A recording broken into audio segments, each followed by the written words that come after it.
6 yil orqaga qaytamiz. 2019-yil. Orzu maqsadlarimga ozgina bo'lsam yaqinlashaman deb men Rossiyaga ketaman. Oddiy ishda ishlar edim, lekin orzu maqsadlarim juda ham katta edi. Ota-onam o'qishga kirishing kerak bolam, bir narsali bo'lishing kerak bolam, qachongacha millat yursan deb ko'p aytar edi. Orzular orzuligincha komedi deb orzu maqsadlarimga birinchidan yetishib kelatirman, Xudoyima behisob shukr. Sizlar ham yetirsin deb qolaman. Orzularimdan yana birisi o'qishga kirish. Lekin hozir esa ko'pchilik kutib turgan mashinani xalqqa ko'rsatamiz.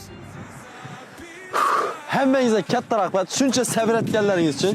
Uzoq kutilgan yaxshi kunimni yaxshi yerda Osiyo xalqaro universitetida Xorazm filialida sizlar bilan birgalikda nishonlayman. Bo'lajak kurslardan tayyormisizlar? Go!